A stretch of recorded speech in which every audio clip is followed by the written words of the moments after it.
सध्या मनोजदादा जरांगे पाटील हे सध्या आंतरवाली सराटीतून मुंबईकडे रवाना झालेले आहेत। आपण पाहतो आहोत सध्याचे दृश्य आहेत। सध्या आम्ही महाकाळा कारखाना मनोजदादा जरांगे पाटील यांच्या घरापासून आता थेट मुंबईकडे रवाना झालेलो आहोत। संपूर्ण महाराष्ट्राचे लक्ष सध्या मुंबईच्या दिशेने आहे, कारण धनगर बांधव त्या ठिकाणी आपल्या आरक्षणाच्या संदर्भामध्ये उपोषणाला बसलेले आहेत आणि त्याच उपोषणाला भेट देण्यासाठी मनोजदादा जरांगे पाटील निघालेले आहेत। आणि आम्ही पाथरीवरून या ठिकाणी जर बघितलं तर बापू कोले आणि गजानन भाऊ गुमरे यांच्यासोबत सध्या आम्ही मुंबईच्या दिशेने निघालेलो आहोत।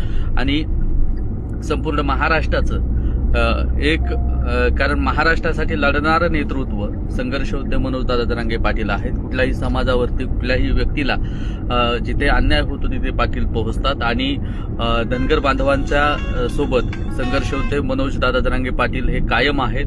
आणि आत्ताची दृश्य आपण सध्या पाहतो आहोत की सध्या आम्ही आंतरवालीच्या वडीगोद्रीच्या जवळ पोहोचतो। वडीगोद्रीपासून पुढे आता मुंबईकडे रवाना होतानाची ही दृश्य तुम्ही पाहत आहात। तुम्ही सध्या कुठून लाईव्ह पाहता हे कमेंट बॉक्समध्ये सांगा।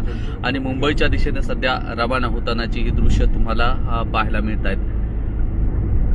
सध्या पाहतोय आपण की मनोजदादा जरांगे पाटील यांचा हा ताफा सध्या मुंबईकडे रवाना होतानाची ही दृश्य आपण सध्या पाहतो आहोत।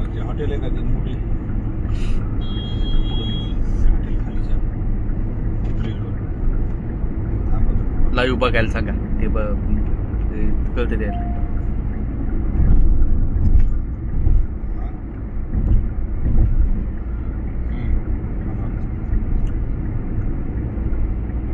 सध्या ताफा हा वडीगोद्री या ठिकाणी आलेला आहे।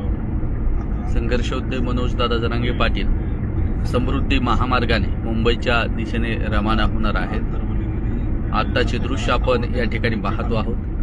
महाराष्ट्रातल्या तमाम बांधवांचं लक्ष या ठिकाणी मुंबईच्या दिशेने असणार आहे, कारण सर्व धनगर समाज बांधवाच्या आरक्षणाला पाठिंबा देण्यासाठी मनोजदादा जरांगे पाटील मुंबईकडे रवाना होत आहेत।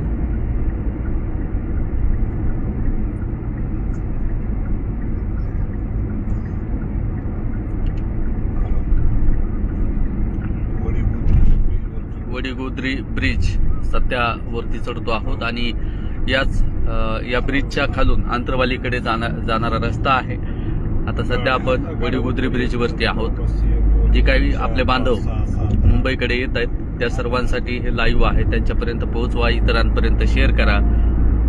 तुकारामजी शिंदे सुद्धा सध्या लाईव्ह पाहतायत। आपल्या सर्वांचे मनापासून स्वागत।